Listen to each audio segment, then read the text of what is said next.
Welcome back to another week at 4K Kings. I am Russ. I'm Matt. And this week is a bit light, but we're going to show you our pre-recorded segment of Criterion Collection recommendations just in time for you to go out there and take advantage of that Barnes & Noble half-off sale. We're also going to do our review of Reservoir Dogs, talk about Wolf of Wall Street, and I'm not kidding, it's light this week. Wow. And so much less.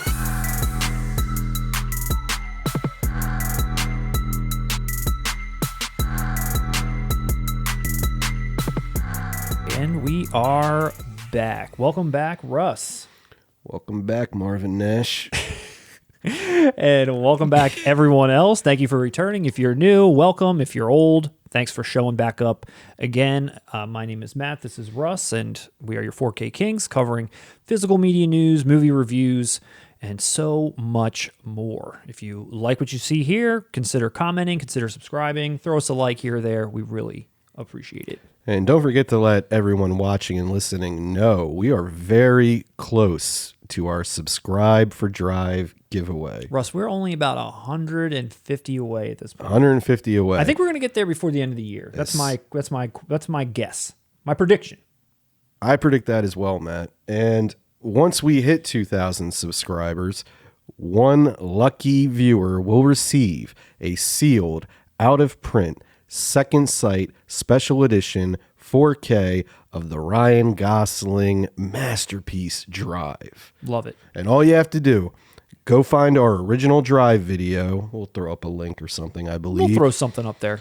Go there and leave your wittiest, funniest, most sentimental, whatever. Leave a comment, and Matt and I will go through, pick our favorite one, and that lucky subscriber will receive Drive. And there are a ton of great comments there already, some that have really made me laugh.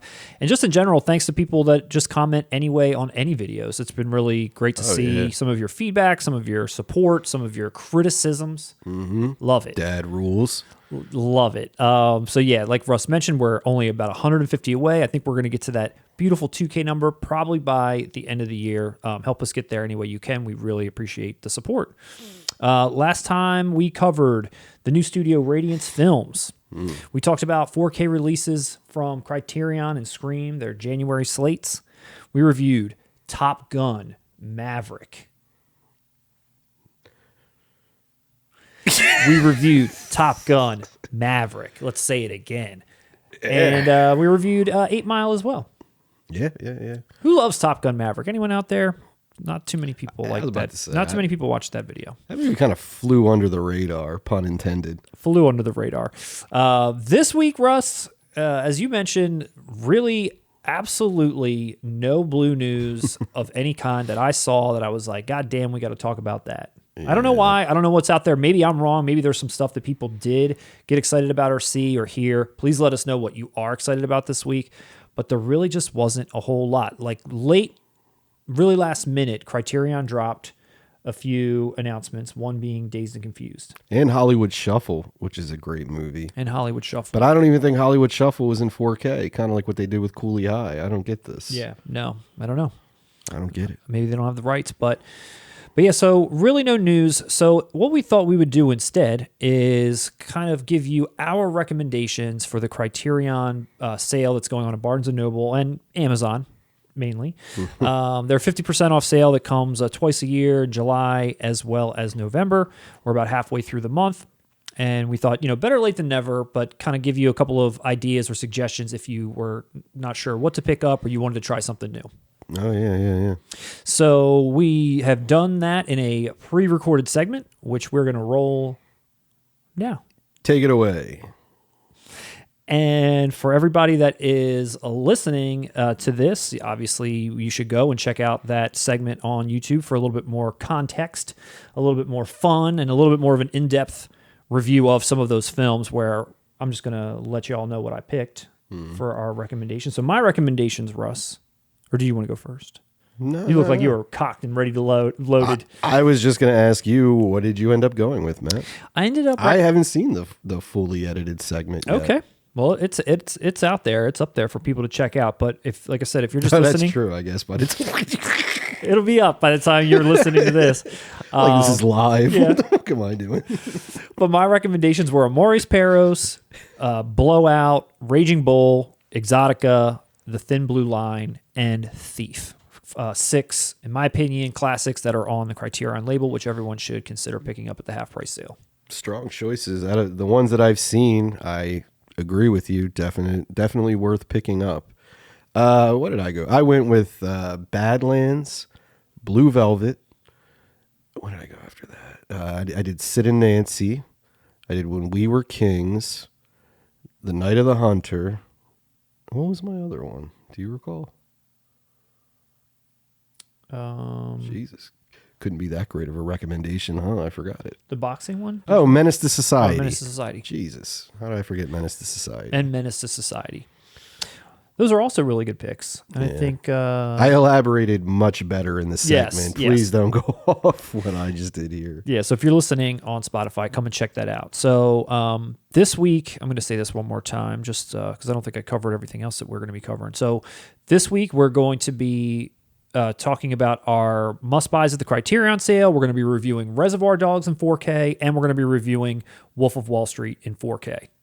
Now, I've purchased, as have you, Reservoir Dogs in 4K. We've watched it. We have it in hand. We're going to give a review of the movie as well as the disc itself. Wolf of Wall Street, I was supposed to have, but it was delayed. And now I do not have it in hand. And Zavvi never says they shipped it. It never shipped. I think they're sending me a new one. Maybe I'll get 2. Maybe I'll get 1. I don't know. I was hoping to have that in hand to unbox and to share news on the transfer itself. But instead, we'll have to share. We'll have to settle for some screenshots. It's always rough importing. I mean, same. I ordered it as well, and I don't have it in hand yet. What is it, about a couple weeks to a month? I feel like it typically takes. Yeah, it takes anywhere between 7 to 10 days for me to get my stuff from Zavvi after it's shipped. Oh wow, that's quick. Something like that. So, but if I get it before the review goes up, I'll make sure to add in some unboxing shots for everyone to check out. So no news, like I said, Russ, but a couple of really great releases to talk about. So let's jump right in with Reservoir Dogs. Never saw it. Let me see here. Let me just get my... Sorry. There we go. All right. So out now on 4K Ultra HD from Lionsgate in a regular and in a steelbook is Reservoir Dogs. Reservoir Dogs. Now, the steelbook, as kind of gruesome as it is, I feel like is the only edition to get here. And I kind of made fun of this a little bit early on. I kind of wasn't sure about it. I hemmed and hawed and kind of like didn't even know what to think. Then I sort of read some early reviews that the transfer was excellent. Then I started looking at the steelbook and thought, you know what? As ridiculous as this thing is, this is going to sell out like crazy. This is going to be just such like a weird conversation piece in the future when you can't really get these anymore. And it's like, hey, what Reservoir Dogs copy do you have? And it's this freaking sliced ear. So I caved. I got it. It's right here. And it is pretty cool in person, I got to say. I feel like just with the slip around it, and, you know, I'm sure the same with a lot of other titles like this, but there's just like a heftiness to it. I just like how it looks. Best Buy does great. I love the slips that they put on their steelbooks. Yeah. I mean, they are great in the steelbook game when they do these types of releases. Not those chintzy like $10 ones. Actually, those probably aren't even in stores anymore. Yeah, and the steelbook itself is really nice. I never really saw a shot of the back. It's like Marvin's like back of his jacket or whatever, but like the milk crates or whatever behind there, water jugs and stuff. The ear slip is pretty cool. The back of the slip is pretty cool too. It's got all the characters sort of walking. I kind of am, I mean, they're trying to like spice up the synopsis here on the back a little bit, you know, just for like fresh audiences. Just listen to this first sentence. Frenzied, soaked in blood, and featuring gangsters, both ruthless and engaging, and then in parentheses it says, who debate the deeper meanings of Like a Virgin. Reservoir Dogs is a debut film about a heist gone terribly wrong. It attained a cult status and it's released in 1992. It's like, I don't know, just somehow they're describing this movie. I feel like it's kind of dumb. What, a teenage girl write that? That's what I mean. I feel like it's a little stupid. And their 90s cohorts make its swaggering return in razor sharp 4K. 90s cohorts and swag? I know. And I will say, it says razor sharp 4K. It says razor sharp 4K on here. I will say, and we'll talk about this release and the transfer a little bit later in this segment. but it is razor sharp. It is absolutely outstanding. Yes. So I don't know if anyone even has the opportunity to get the Steelbook anymore, or what edition that you have. Is it out of print? Do you know? At this point, I don't know. I didn't check. The inside's pretty cool. I will say there's like the different chalk outlines of the different colors. And then I'm not sure about the discs. The discs have different colored guns that match the colors of the people or that match the colors of the characters. I don't know if I think that kind of looks a little cheesy, but what are you going to expect from a Steelbook that's got a sliced ear hanging off? Well, and I'll say this about the Steelbook. I maintained from the beginning, I loved just how absurd it was. And it is, dude, I bought that stupid gas can edition, so I can't justify passing this one up. Yeah. I mean, to me, this is a better edition than that, strictly on the packaging and artwork. Yeah, no, I agree. I think it's fun. I'm gonna dial back what I said a little bit. I think it's fun. I'll still remain. It's just brutal. And it's like, and anyone who's seen the film knows, like, that's a pretty pivotal moment. That's the moment you walk away from the movie talking about. So to plaster it on the cover just feels like, what, I know. And ultimately, I still would have wanted a original art Steelbook. I'll take this as a fun alternative, but if this was the original art, I would have been just as happy and wish it was. But yeah, we'll talk about the rest of this disc, and we'll talk about the disc and the reviews of it and what we think and what our thoughts are, because we've seen it in a little bit. But let's talk a little bit about the movie, Russ.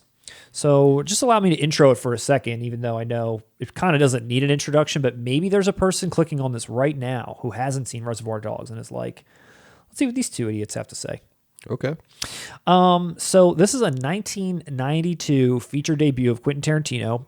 The plot, for anyone that didn't know, is about a diamond heist that goes terribly wrong. It stars Harvey Keitel, Tim Roth, Chris Penn, rest in peace, Steve Buscemi. Buscemi or Buscemi? What do you like? Tierney. And Michael Madsen. Tierney? I like Tierney.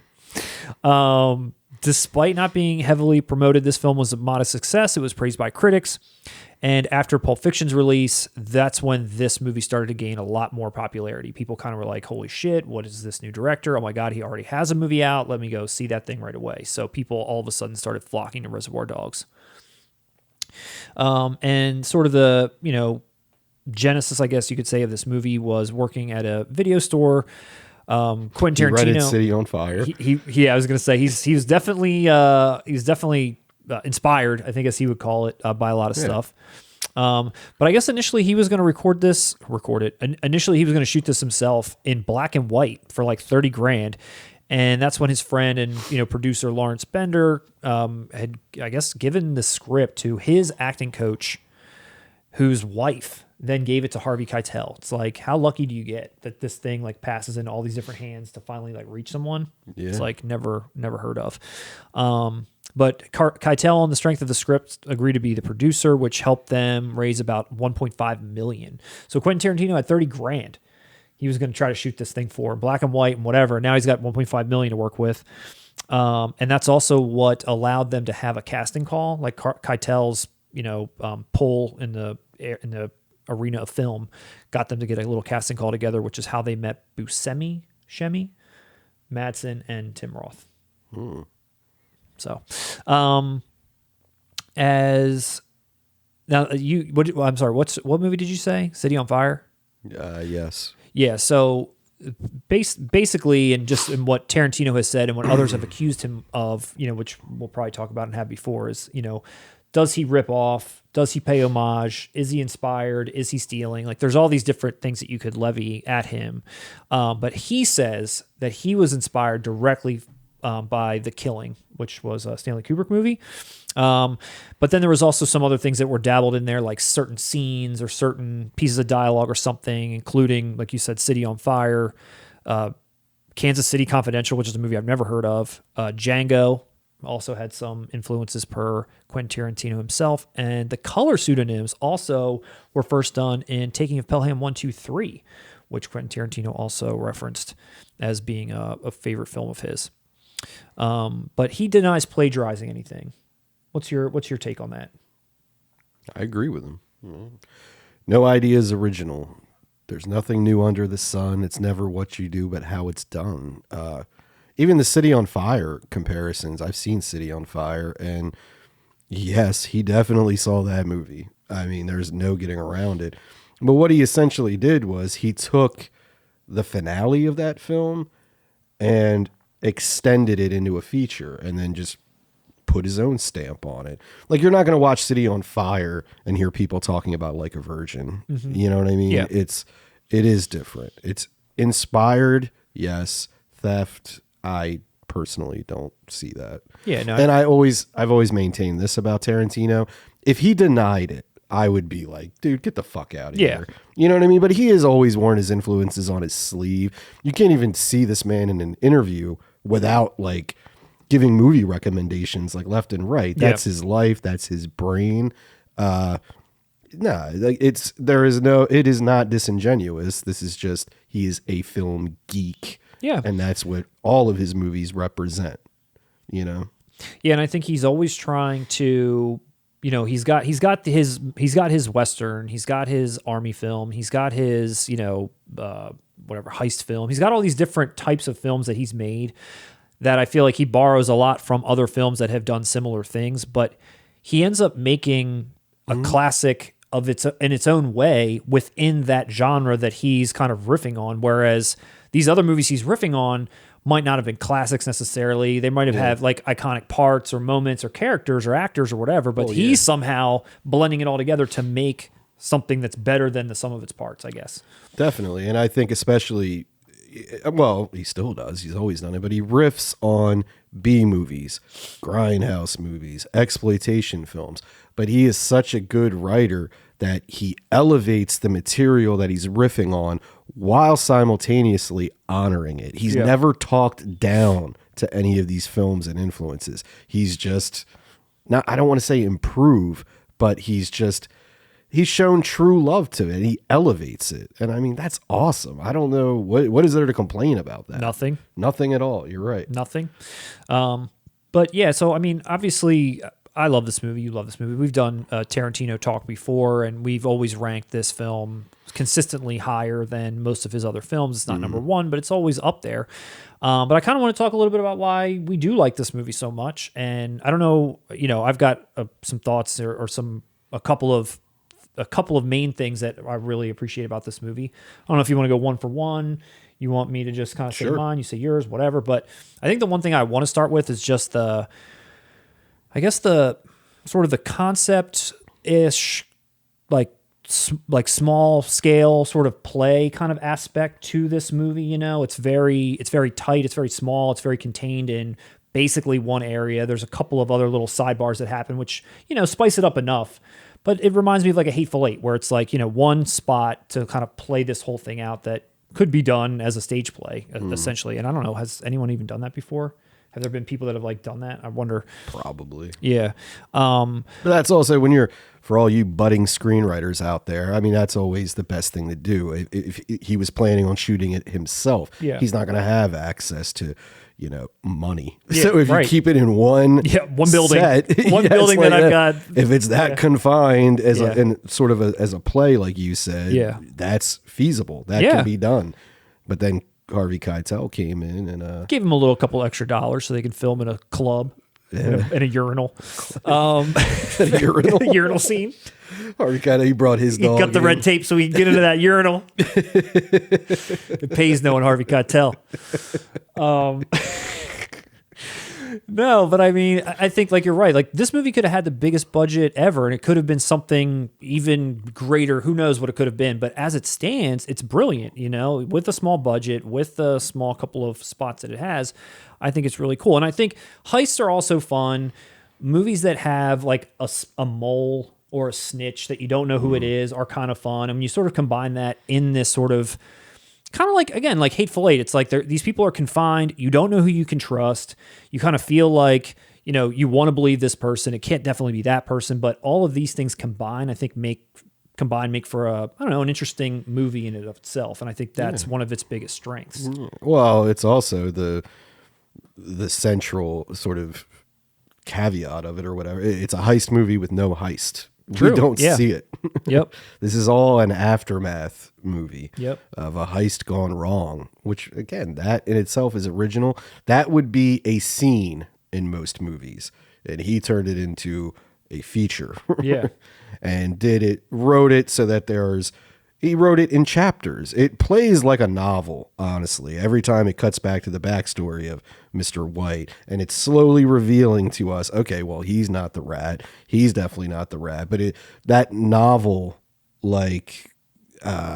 just structure of it, it was pretty brilliant. Keeps you on your toes. It's entertaining. I will say, though, because it sort of relies on that twist, as I've gotten older, Reservoir Dogs is a title I don't revisit as often. Really? When I was younger, I used to watch this all the time. But if I'm in a Tarantino mood, I typically go to Jackie Brown or Pulp Fiction at this point. I don't know why. Well, I feel like I think it's that reveal aspect. You know what I mean? Yeah.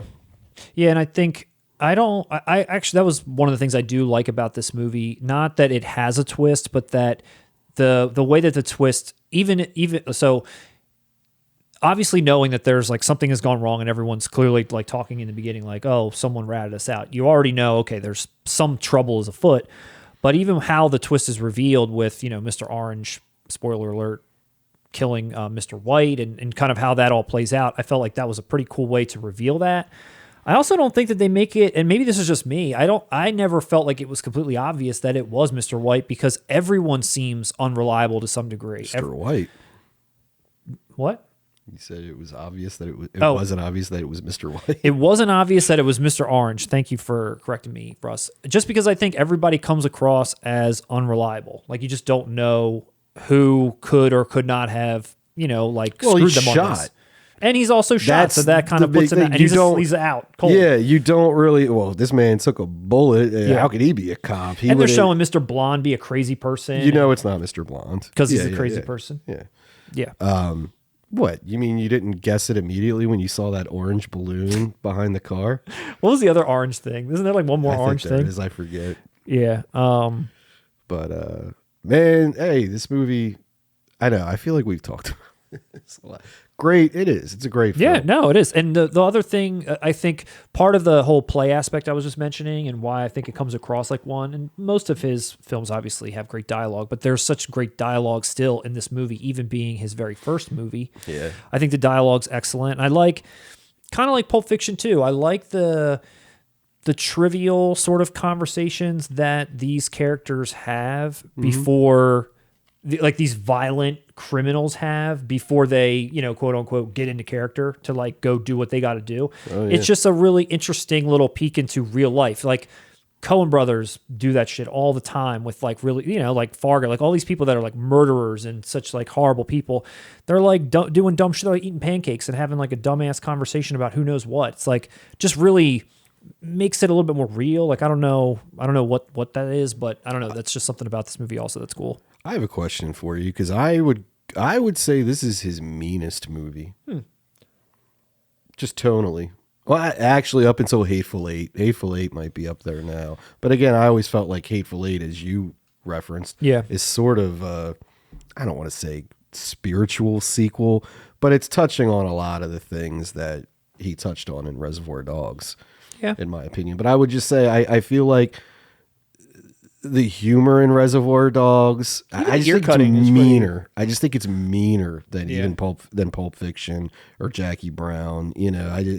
Which I'm not complaining. Serves the story. They're gangster assholes. You know what I mean? At the end of the day, but I've always noticed that over the years too, where this really has a sort of, it's just meaner in tone. I feel like even the dialogue, I feel like it's like harsh. Which is great, but comparatively I agree. to Pulp Fiction and all that. You know? No, I agree. There's more smiles to be had in Pulp Fiction, I feel like, than there is in Reservoir Dogs.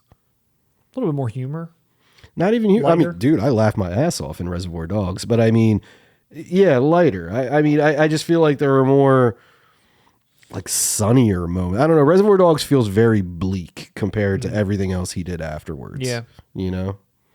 Yeah, I mean, even just the situation itself is bleak, and that situation is the only thing that you like are stuck with for the entire runtime. Whereas a movie like True. Pulp Fiction changes. It'd be like in Pulp Fiction, the whole movie was, Mia Wallace ODing. Yeah, right, for 2.5 hours.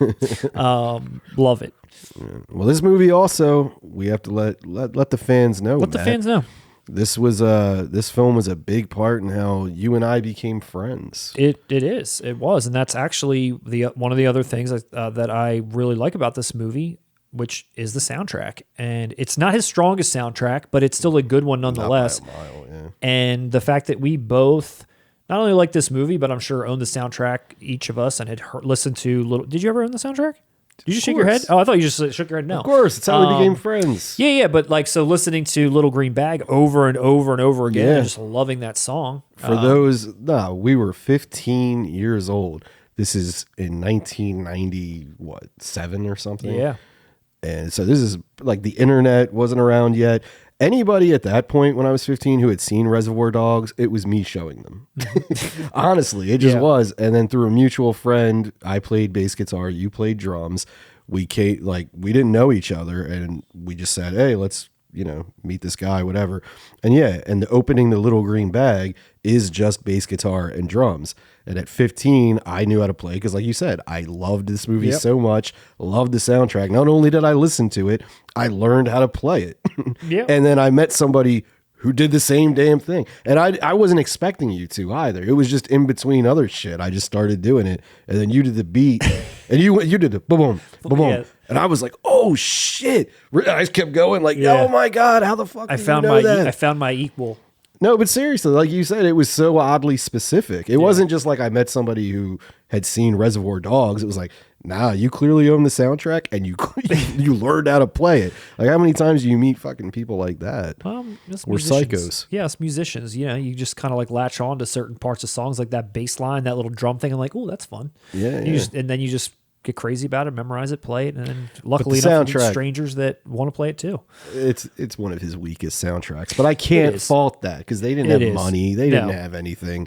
I mean, dude. And the thing that I read about that I think it was all for Stuck in the Middle with You. Yep, that's exactly. Like the whole damn budget went to acquiring that. Yeah. That's all they wanted. He was like, I don't even want a soundtrack. I just want to have Stuck in the Middle with You on it. And then I guess once they got a deal for a soundtrack album, they got a little bit more money to put other songs on, which is what they ended up doing. But Little Green Bag, freaking awesome. Stuck in the Middle with You. I Got You.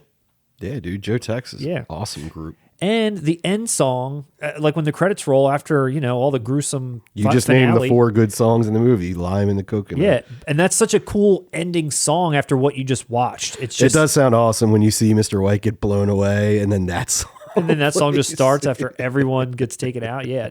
Ding, ding, ding. Yeah, and that song itself is just kind of goofy. And I feel like even fun, that, but nice. And that style, that humor, I mean, of course, Scorsese was big in putting rock and roll into his movies. He had started doing that decades before. But I think Tarantino did it with a sense of humor. Yeah. And it was so ironic. And I always feel like we take that for granted today. I feel like that's something that damn near every movie does now. But it was fresh at that time to be like, why the fuck is he listening to Stuck in the Middle with You while cutting this dude's ear off? Like, you could have just cut the ear off and had a score or something. But just that weird juxtaposition of this sunny 70s song with this ultra violence. It's comical, entertaining. It's a good counterpoint to what's going on the screen. Yeah. And like I said, it sucks. I almost would love to see if they would have had a soundtrack budget, what would Tarantino have put in here if he had carte blanche? To do whatever. If he could select anything. Remember, he was on Joe Rogan and he said he always toyed with the idea of doing a remake of Reservoir Dogs as his 10th film, just for the hell. He's like, I'm not going to do it, but I thought about that idea. It's like, could you imagine what a Reservoir Dogs would look like in today's Quentin Tarantino? Like, I don't even know what that would be. It'd be canceled in a second for some of the language. Maybe it might be a little bit different now. What about anything that you don't like about this movie? Anything that you could level at it? Are we going to get into a fight? There is one thing I can say about this movie that I feel like isn't tight, and that's Mr. Orange's backstory. I feel like it goes a little too long.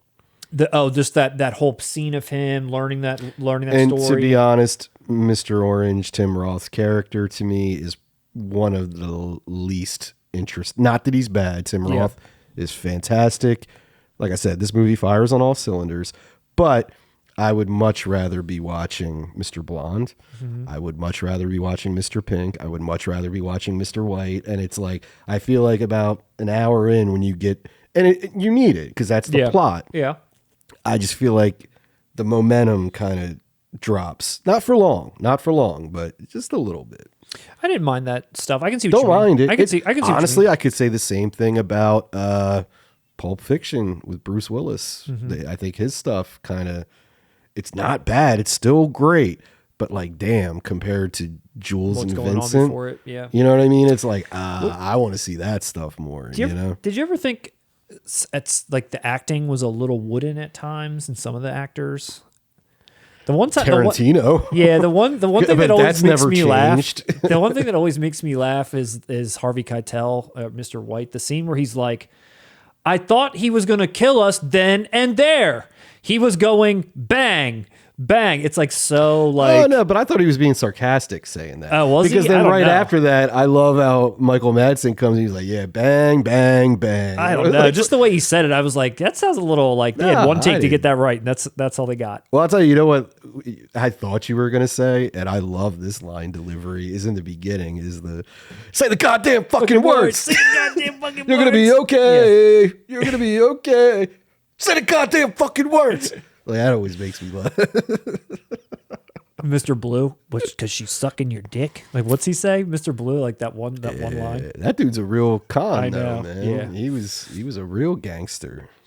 Let me say this. So in general, at the time, a reason why there was people detracting against it, and Tarantino had something interesting to say about it too, was the violence and the language in the movie early on was something that people really kind of like jumped on.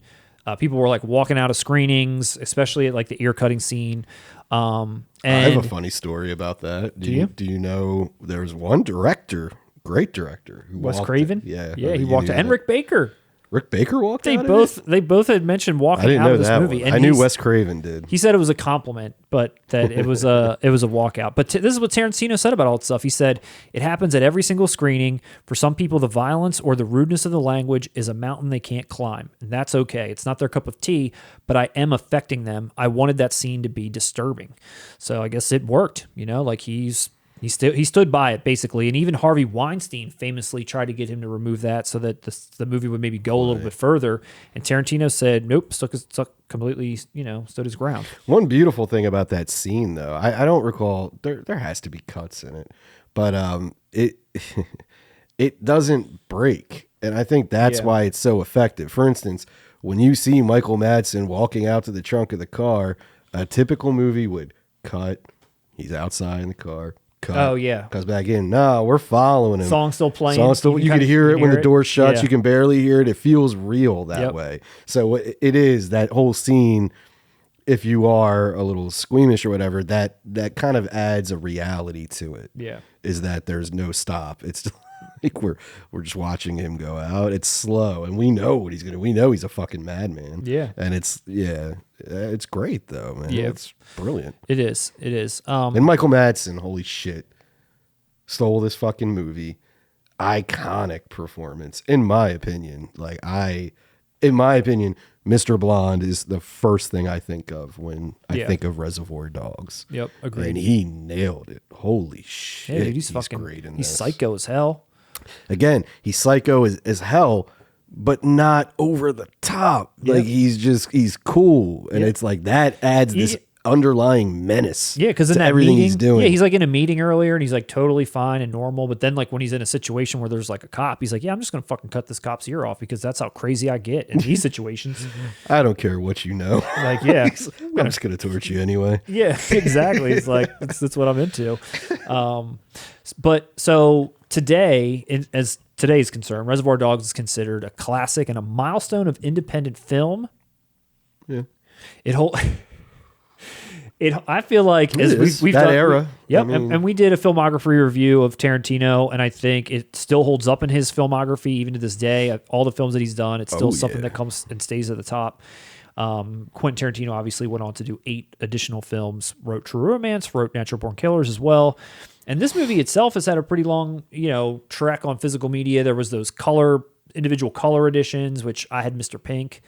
I think I always wanted Mr. Blonde, which got sold out immediately. And Same. I had white. Yeah, Mr. White. Mr. Brown, I think, became sort of a collector's item with a bunch of like Tarantino signing a bunch. The gas can editions, which we've talked about before, some of my favorites. And by most accounts that I've read, even though I didn't really ever pick this out, but I guess the Blu-ray transfer has always been absolute garbage. But I never paid attention. Again, I watched this so much on VHS, it just probably, until I saw the new one, I realized, holy shit, I never knew how blurry this movie was. Yeah, no, honestly. And after popping this in and taking a look at it, and as well as, we've recorded a few screenshots for people to take a look at as well.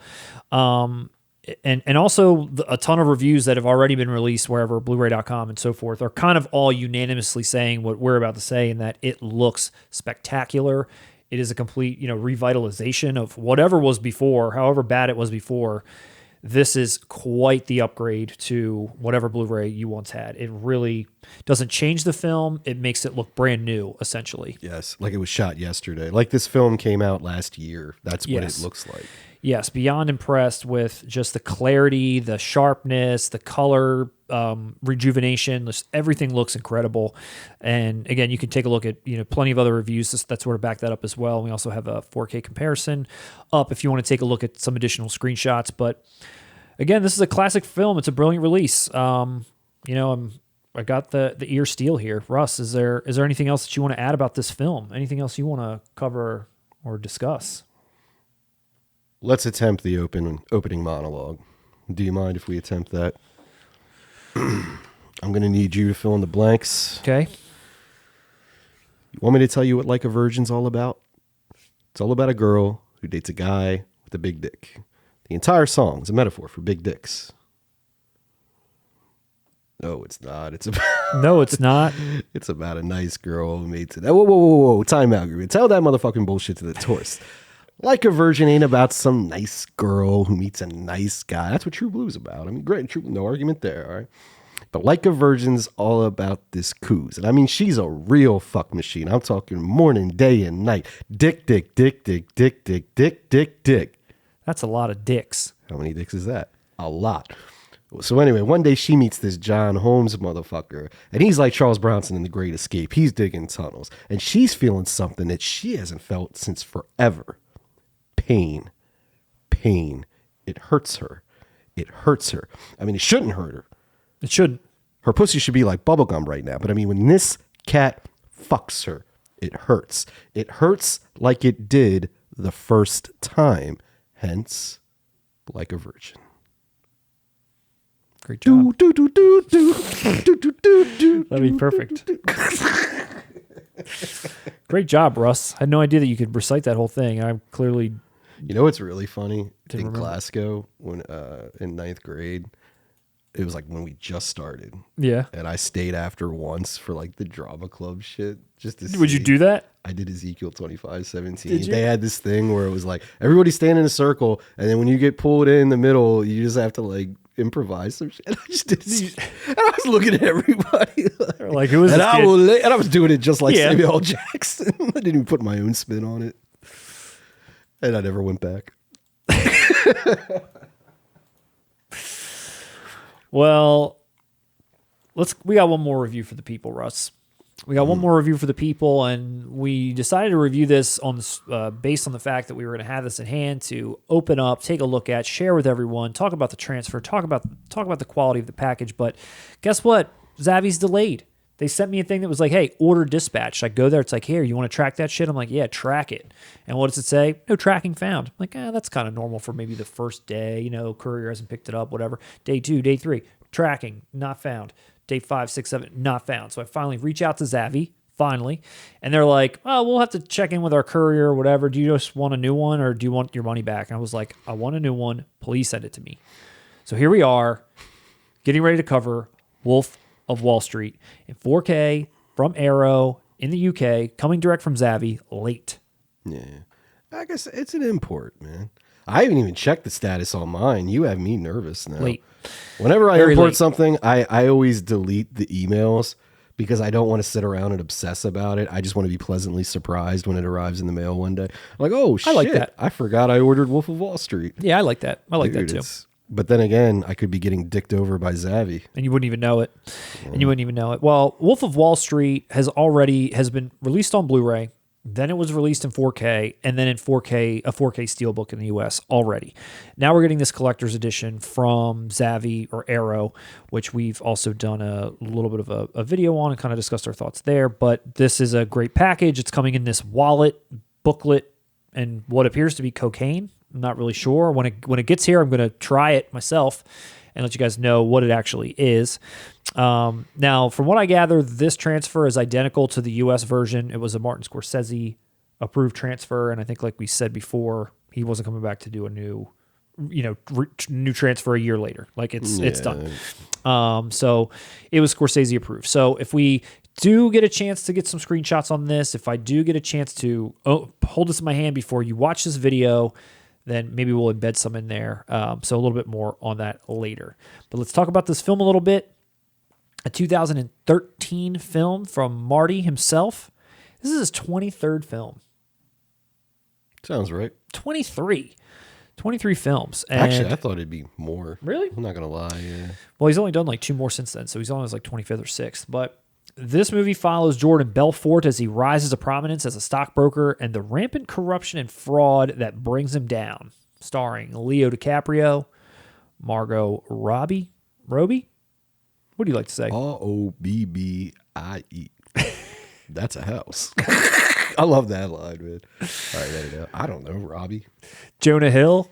And of course, John Bernthal, everybody's favorite. Of course. Fuck Carl Reiner. It's got John Bernthal. Don't forget John Bernthal. So this movie... I said Carl Reiner. It's Rob Reiner. Rob Reiner. His old ass. Is he still alive? Yeah, barely. So edit all this. All these insults. For sure. At the time of release, this movie was surrounded by controversy for its explicit sexual content, profanity, drug use, and lack of sympathy for the victims. Film also has the Guinness World Record for most instances of swearing on film, 506 F-bombs amongst other swears, totaling 2.81 swears per minute. Casino was the previous record holder. So Marty likes them F-bombs. But this movie was a major commercial success, loved by the critics, becoming Scorsese's highest grossing film he had ever done. Yeah. Great. I'm not going to argue with facts. Can't argue with facts. No, it wasn't. Kundun fucking took over. You don't remember that? All right, Russ, I hear you. Did you know this movie was a book? Can you argue with facts on that? No, it wasn't. Sell me this pen, motherfucker. I'll try. I'm going to try to sell you on this movie. So honestly, I didn't. You didn't know it was a book? I didn't. Okay. I mean, I assumed because it's his life. It was a book. Marty picked up the rights to this book in 2007. Like Warner Brothers was dicking him around, so he went off and he did like Shutter Island. And then he dicked them around. Yeah, then he dicked them. And he was like, "Here you go. What do you think about this?" And then he kind of got wind that I guess this property was still available and that there were no restrictions on it, meaning he can do whatever he wants, like content restrictions, essentially. You know what's funny? I do have an argument about this. I had always heard the opposite. Okay. I thought DiCaprio discovered it and was interested and talked Scorsese into doing it. That's what I had always heard. I have no idea. I'm going to have to fact check our own podcast after this. We'll put a couple like thought bubbles or something up here that are like, you're wrong. Yeah, I don't know. We'll figure that out. I assume you're right because I haven't studied this movie, but I thought I had heard that when it came out. Well, regardless, Russ, the book itself was way even though the movie itself is fairly over the top. The book itself, I guess, is even more over the top, and so many things had to be removed or just toned down completely. And this movie was banned in several countries, with other countries just removing about an hour's worth of material out of it just so that they could air it. Yeah. Yeah. Can you believe that, Russ? I mean, I can, and let's face it, if you take an hour out of this movie, it's what is it? Still the runtime of a normal movie. I bet nobody noticed. Nobody even noticed. It's like the extended editions of Lord of the Rings. So, do you like this movie, Russ? You're a fan of this movie? I do. What's one thing you really like about this movie? Margot Robbie. Okay. No, I mean, my yeah, I'm not gonna say that joke. Leo? Look, yeah, all right, serious thoughts. Leonardo DiCaprio is beyond reliable in anything.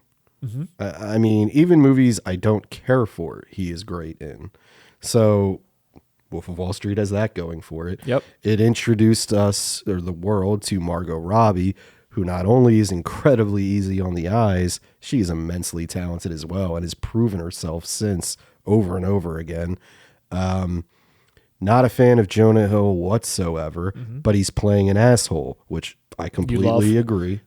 No, I'm serious. It's like, that's what I see him as. Yeah. So well cast. And of course, Bernthal, man. Brings it.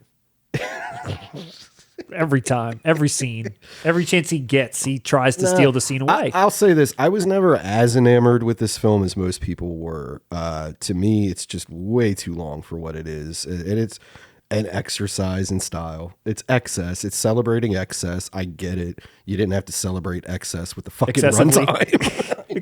Excessively. No, but I mean, seriously, like, and I've always compared this film to Trainspotting, because I felt like it's being comedic with material that traditionally isn't comedic, and everyone's a scumbag. Mm-hmm. And I feel like Trainspotting did it better and did it in half the fucking time. Yeah. I'm not having as much fun with a movie as this, though. Let me say it. Oh, wait, what? Say that again? I said, I feel like Trainspotting is fun in a different way than this. More fun.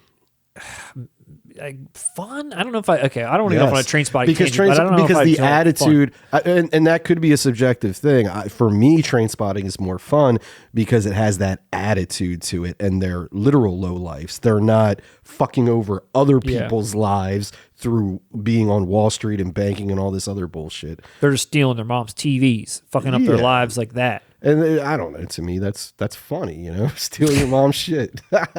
No, but let me hover on Leo just for a second. Can we just hover on him just for a second? Even though I agree with 90% at least of what you said. I think Leo with runtime, no runtime, whatever. He is the central force in this movie. He's got excellent energy. He makes this movie fun. He's fun. He's clearly having fun doing everything. And I feel like that, in a way, because of that energy, sort of alleviates at least a little bit of the burden of that runtime. Whereas, of course, it doesn't feel like a slog. Like you said, though, it's just a lot. Like you probably don't need as much of that excessive stuff. You can cut out some of these tangents, some of these plot lines, and still have the movie you're looking for. I did not mean anything I said to be translated into this movie is boring. I didn't say that at all. It's not. It's not boring at all. No. It's just like you said. Do we need all of it? And like I said, at the end of the day, it's just celebrating excess. So again, I don't need all of this. He needs it all. Even directing, like the style of film.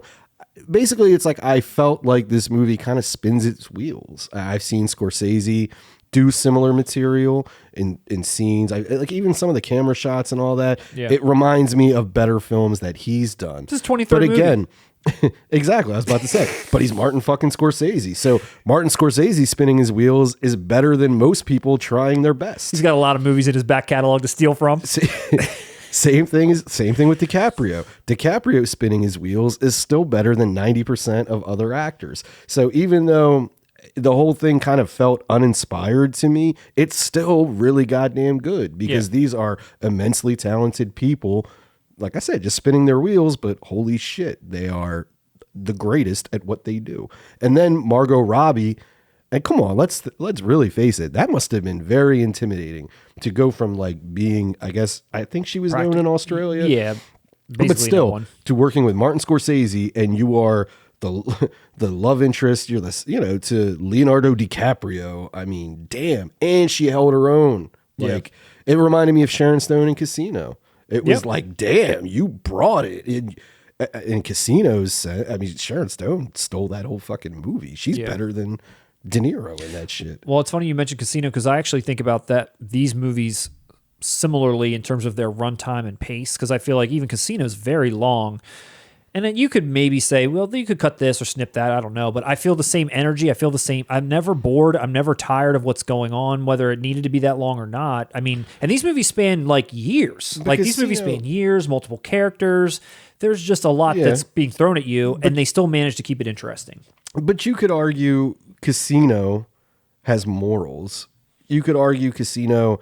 Like that's the thing. Even if I could argue Casino is a character study, and I know you could say that about Wolf of Wall Street as well. But what are we studying? There's nothing deeper to Jordan Belfort than the celebration, than the excess. And like I said, so it doesn't even work as a character study for me. It's just like I said, almost a greatest hits of just really fucking awesome people doing what they do awesomely. You know? Do you think that that's a problem or a say negative of the movie? Because that is what a lot of people jumped on. They were like, you are glorifying Jordan Belfort, you're not holding him to task. These victims are being taken advantage of or whatever. They should have whatever. Glorify him all day long. I don't care about the glorification. So as a negative in terms of what this movie represents, you don't really care about that as much as just what the movie is doing. Yeah, it's not a positive or negative thing. I just think at 3.5 hours, it's like I personally was just kind of It's only 3. It's 180 minutes. Yeah. I mean, come on, dude. 3 hours, baby. Excessive. Cut Jonah Hill out entirely. Problem solved. It'd be a fucking masterpiece. I don't know. No. No, I'm just saying, like I said, it's just one of those films. I'm comparing it to what everyone involved has done previously. Yeah. And damn, everyone's touched on these themes in certain ways or in others. And it's been done better. And I just feel that's not a slight. That doesn't mean Wolf of Wall Street isn't good. I ordered this as well. I enjoy the film, but I do think it's one of those movies. I'm going to get into my bullshit that I always do on this podcast, and it's like I want to take it down a few notches. Because I don't feel like it was that great. I always have fun watching this movie. I've probably seen this movie maybe about 3 times now. Same. I just throw it on and I think maybe even the 3rd time I might not have gotten all the way through it just because of timing constraints or something came up, whatever. I don't know. But I don't know. It's just, I have a blast with this movie. I think it's fun to watch. It's entertaining. I'm never, ever looking at it like you said, like this is a moral story and I need to make sure that I, pay homage to these victims and fuck this Jordan Belfort guy. I'm like, no, this is like a crazy train wreck of a story. I'm watching this unfold as whatever it is. And I felt like it was, I don't know, it's fun. It's fun to watch. And actually, to go again, did you feel like it was glorifying it? I think, I don't know. It's like, celebrating his excess, his yachts, his women, his lifestyle, the money. Like it comes with the decisions he made. But that's the thing. It's like, is it saying like you should want to be Jordan Belfort and you should want to do these things to live this lifestyle? I mean, I say that about Scarface. I know, and I never really feel that way. I'm not like. And hold on, you know what though about this movie? I will say, and I don't know if you're aware of this. Younger people fucking love it. Really? Oh, I'm talking like younger people. More than one person. My stepdaughter, she loves it, and she's 21 now. All the fucks, probably. No, and other people I've known over the years. This movie, I feel like to them is like their Scarface. This is that movie that it's so over the top, but even the mentality of it, it's vain. And that's what our fucking culture in America has been for the past 10 years. This really is, I believe, their Tony Montana. Yeah. They're like fantasy of being completely selfish, self-involved, doing whatever it takes for me. Like that's what I think they see it as and latch on to it. Take it down a few pegs, Russ. Well, that's what I'm trying to do, though. It's like, I think for my age, though, Scarface is that for me. Yeah. Or other film, Trainspotting, I even brought up, is that for me. And I think just I'm a little older. It's not... It's mature. It's not tickling your... Not even mature. Just, I have my films that kind of tick those, that tick those notches of rebellion and like, oh yeah, let's laugh at heroin, let's laugh at I have those movies, and I think Wolf of Wall Street was a big movie like that I think younger people got more than I did. I'm just gonna be honest, but it is really good though. Do you think the young people are coming to watch it for John Bernthal? Because that's why I think most of the young crowd are coming to see it. Why? Because he's awesome. He's awesome. Well, did you know, Russ, I'm going to throw some more facts at you that you're going to have to agree with or not agree with. I have one fact. You Hit know, me with his your facts. cellmate, his cellie was Tommy Chong. I don't remember that scene. Was it? Not in the movie, in real life. Oh, in real life. Yeah, the Oh, no real shit. Jordan Bell. His cellmate was Tommy Chong, because Tommy Chong had just gotten busted for selling pipes across state lines on the internet. Wow. But yeah, they were cellmates. Okay, Tommy. Okay, his highlight of his life. Okay, Tommy. You got to meet Jordan Belfort. He bought a few pens. This was Marty Scorsese's highest grossing film, $392 million worldwide. It was beat out in its first weekend by The Hobbit, Frozen, Anchorman 2, and American Hustle. Wait, it came in at 5th place in its opening weekend? 5th place in its opening weekend, but made $392 worldwide. I mean, look at those movies: The Hobbit, Frozen, Anchorman 2. I mean, those are some hot for this being like an original. Wolf of feature. Wall Street is better than all of those. And American Hustle. Don't forget about that one. That'd be on par. On par? Okay. I would break those equally. Do you also know that this is a historic movie? Of course. This is a historic. No, I don't. It's historical because it's the first major movie from Paramount to be distributed entirely digitally. Anchorman 2 was the last Paramount movie to include a 35 millimeter film version. Wow.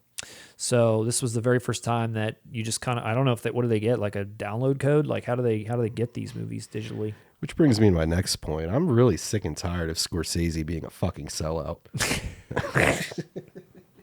He went digital. DVD. DVD. It's the best. But in general, people did love this movie. Critics, audiences, it was on like a ton of top 10 lists, whatever. Nominated for Academy Awards. Leo only won a Golden Globe. He didn't win anything else. He just got the Globe. Jordan Belfort himself said that, they kind of, oversimplified some of the things that went on, but for the most part, it was fairly accurate and he enjoyed the movie.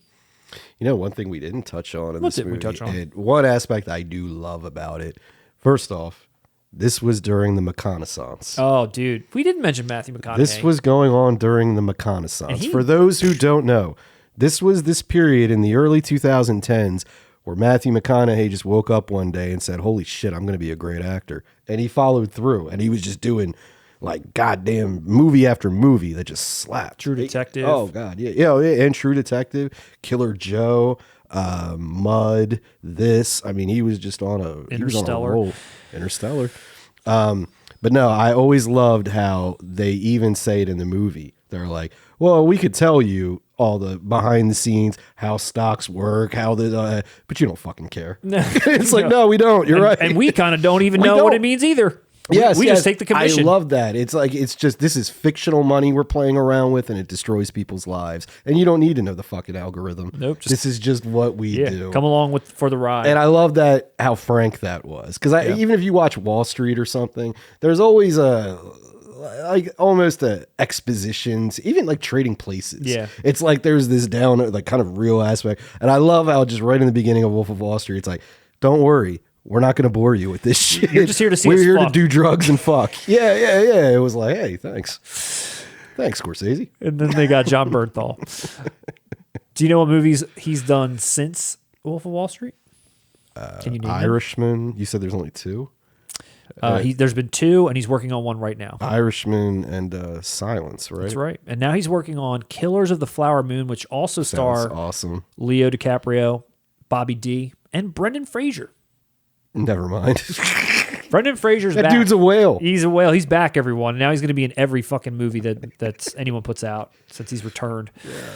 But back to this movie. It hasn't really had a long history on any physical media. It's not that old of a movie. Like I said, I had the Blu-ray, but I never upgraded to 4K or the Steel. Same. The set from Arrow just looked too cool to pass up. I can't wait to see this wallet edition and all the little trimmings that come along with it. And again, once we have that in hand, we'll be able to do a little bit of a packaging review. Maybe I'll have it in time for us editing this video. And if we have some screenshots, I'll make sure to throw some of those up as well. Again, the movie, if you haven't seen it, it's not perfect. It might be too long. It might glorify this or that, but it's, in my opinion, an absolute blast to watch. And if you look at it as a piece of entertainment only. Glorifying anything in it. Like, I didn't get that vibe from this film. I don't know. I don't either. I mean, and even if just, it was, who cares? That's just what some of the biggest detractors of this movie say, is that that's what it is. Right. I don't care. I don't care. Good. Glorify him. I don't give a shit. It's not changing his life or mine. No. It's changing Marty's. 392 million, baby. Yeah, he's going to start glorifying things more often. Why not? He's going to glorify digital de-aging. Digital DVD. Well, that about does it, Russ. Like I said, that was a pretty short week. Just a couple of 4K reviews, couple of things to unbox, hopefully, before these go up. And we also will have some 4K comparisons of Pulp Fiction and Reservoir Dogs for anyone interested. They should be up as well. If you're listening to this, come by our channel, check those out. Mm-hmm. We'll be back next week. It'll be our last recording for the year, and so we take a little bit of a holiday break. And we should be covering or discussing Roadhouse. Hopefully, I'll have my Roadhouse from Vinegar Syndrome then. Mm-hmm. We're also going to do a review of Pulp Fiction, since that'll be out. One of my favorite for sure. I know one of Russ's favorite, at least Quentin Tarantino movies. I can't wait to really dig into that. It might be a little bit of a longer review. We'll also have our top 5 favorite release of the year countdown. Mm-hmm. As we do every Clerks year. 3. And don't forget Clerks 3, which Russ is dying to just pour his heart out about. If any of you knew the behind-the-scenes drama Clerks 3 is causing, Matt and I, seriously, friendships are on the line. I want to talk about Clerks 3, and I want to listen. And Matt is wise. He gave up on Kevin Smith a long time ago. A long time ago. Maybe then we'll have hit our subscribe for Drive number. We have 150 more subs to go. It's 2 weeks away, so probably not. But who knows? Maybe miracles will happen.